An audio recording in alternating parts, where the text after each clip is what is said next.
Čahoj, mám tu takýto mouse nástroj, skúšal som si tlačiť takýto zaujímavý zberač na vlasy. Áno, na vlasy, humáč, ja viem. Slúži to vlastne do guličky, či do sprchového kúta, čo je vlastne zberné sitko. Tak vždycky pod tým nejaký kríž a predsa tie vlasy aj tak utekajú, a aby sa tá gulička nezanášala, tak vlastne pomocou tohto si vyťahnete tie vlasy s tým, že to tam buď môžete nehať, alebo to tam len prešparkáte, vyťahnete, vlasy zahodíte a znovu použijete. Takže akože sranda fajná.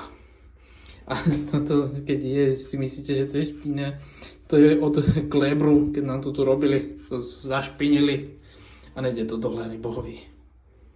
Takže fajná mauska nástroj na